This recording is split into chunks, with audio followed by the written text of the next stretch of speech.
¿Y cómo es el estado de la transfobia en otros países? En el resto de Europa, por ejemplo.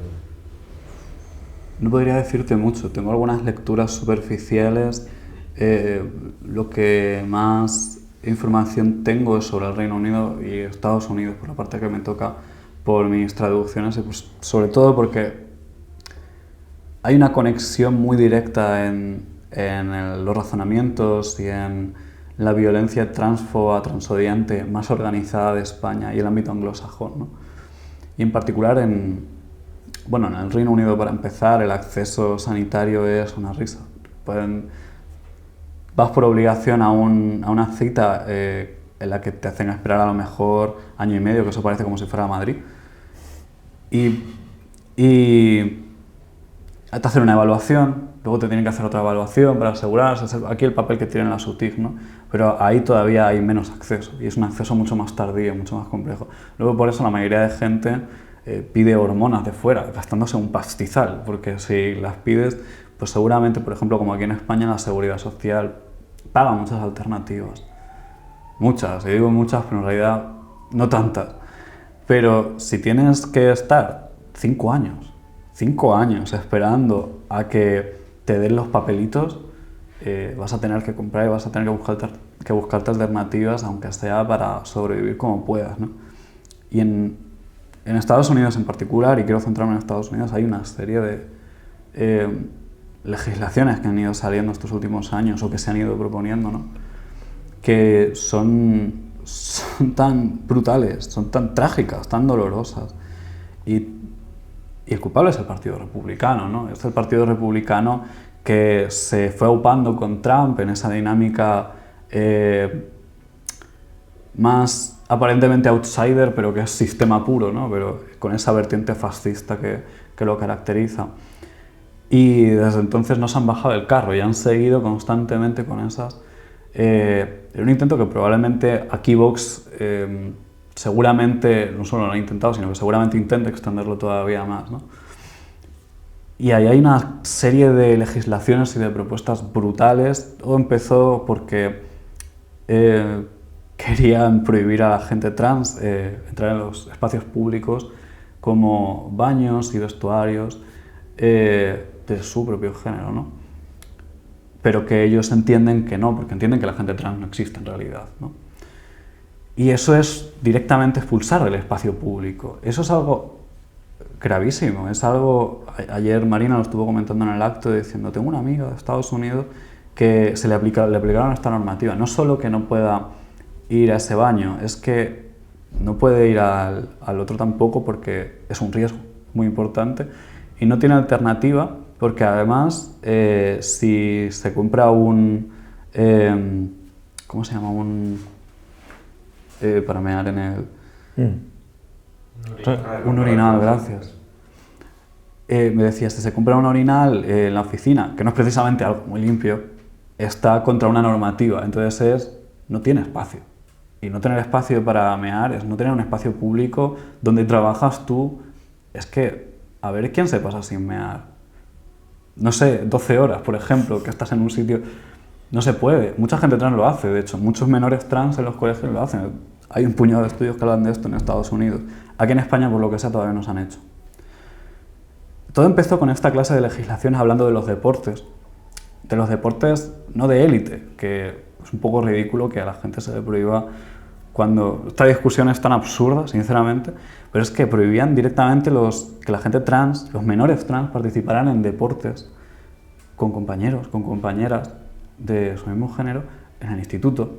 Y es que son sus amistades. O sea, estás prohibiéndole estar con sus amigas, joder. Eso es grave. Pero es que además pusieron una legislación en la cual si había, en estos mismos deportes de instituto, si no recuerdo mal, o de universidad, hay una diferencia en Estados Unidos, esto es importante de alguna manera, no lo recuerdo muy bien. Pero si había alguna ambigüedad detectable visualmente en la persona, se le podía hacer lo que llaman lo diré. Un examen genital. Sí, gracias. Un examen genital. Un examen genital a menores de edad. eso es puerta de entrada para abusos sexuales de toda clase, para empezar. Porque esa persona no tiene por qué enseñarte los genitales. O sea, porque ¿quién eres tú? ¿Un cura? O sea, esa persona no tiene por qué enseñarte los genitales. Eso es una humillación directa, ¿no? Y además, en fin, claro, esto es algo que el Partido Republicano apoya directamente, a mí no me sorprende nada, pero bueno, todo empezó así, porque era la excusa, sobre todo para crear un pánico social de las personas trans, bueno, los hombres vestidos de mujeres quieren ir a los baños de mujeres, como llevamos haciendo toda la vida, porque lleva existiendo gente trans desde hace mucho tiempo, prácticamente desde que existe la gente, que es una cosa bastante importante, ¿no? Y querían desarrollar este pánico social y lo hacían todo por ese... No solo era un expulsar del espacio público, era un expulsar del discurso público. De aquí esta gente es peligrosa, ¿no? Y el relato del peligro social para la familia y particularmente para los niños, que hace unas décadas estaba sobre todo sobre los hombres gays, se pasó a las mujeres trans. Hay un estudio maravilloso de hace 4 años de Amy Stone que habla de esto, de cómo analizando la publicidad que planteaban estos partidos y estas entidades homófobas y transfobas, vieron que había habido un cambio exageradísimo en esa narrativa. Y esa narrativa se dejó de aplicar a los hombres gays y se empezó a aplicar a las mujeres trans directamente. Hay un cambio muy grande y es esta ola de pánico social, pero es que además ha seguido hasta el punto de que ahora están negando a la gente trans el acceso a la atención sanitaria, a un tratamiento hormonal, es que es alucinante. Yo de verdad que no puedo... Me cuesta hablar de esto porque es muy directo y me toca muy cerca, a pesar de que no me toque personalmente de manera muy directa, ¿no? De manera mía. Pero joder, están denunciando a padres porque apoyan a sus hijos trans y lo llaman abuso de menores. Es que es acojonante, y esta es un poco la situación en Estados Unidos, en unos estados más que otros. Hay estados que afortunadamente y por lo que sé se están formando una alianza institucional de alguna manera contra esto, ¿no? Porque son estados demócratas donde más o menos tienen, pues no sé, son liberales en algún sentido y protegen, pero estamos hablando de que la gente hay desplazamientos forzados, porque hay menores trans y las familias que los apoyan tienen que irse de ese estado, donde tienen a sus amistades, donde tienen su trabajo, donde tienen su vida. Es que estamos hablando de una situación trágica. Eso es lo que está pasando en Estados Unidos.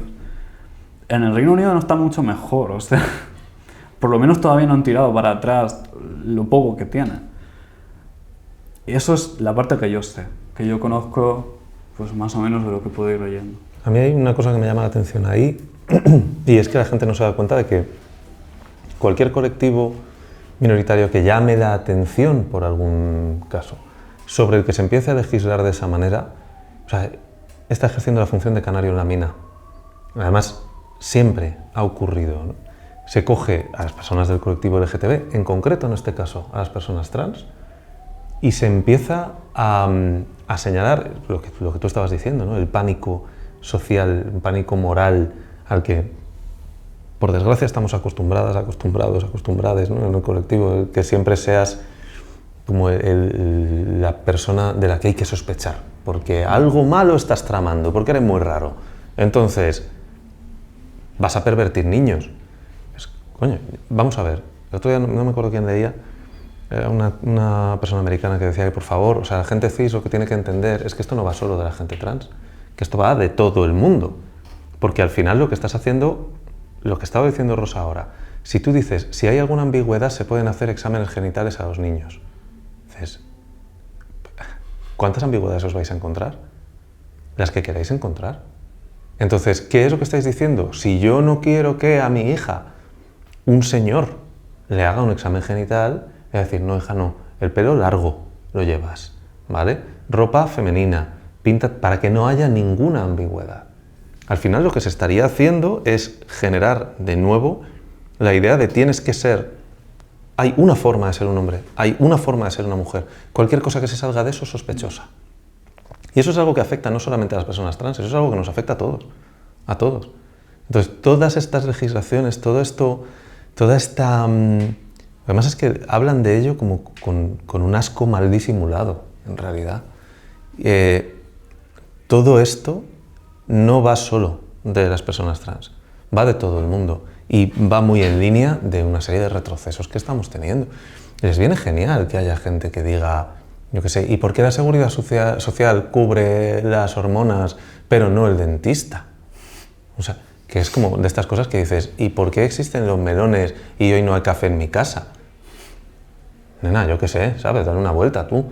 Pero lo que tendrías que estar haciendo es pedir que cubra el dentista. No pedir que se dejen de cubrir las hormonas. ¿Qué es lo que ocurre? Que si tienes a un partido o varios diciendo, esto es un caprichito neoliberal de gente que un día se levanta de pronto, porque la cosa es así, ¿no? O sea, un día te despiertas y dices, ¡ah! Soy mujer. Ahora quiero hormonas, voy para allá. Entonces, este caprichito se lo pueden quitar. Total, yo que sé, que se disfracen en Nochevieja de mujer o así, como hacen muchos señores, ¿no? Ese discurso es peligrosísimo. Es una cuesta abajo muy, muy resbaladiza. Efectivamente, Estados Unidos, que como siempre es básicamente una distopía, pues ya lo tienen ahí.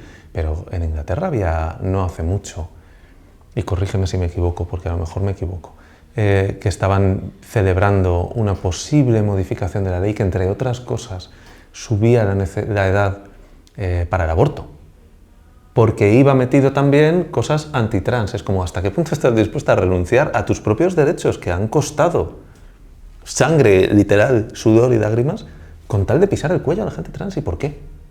¿Dónde está el problema? ¿Cuál es el problema? El problema es que te da repelús. Entonces el problema lo tienes tú, no esta gente.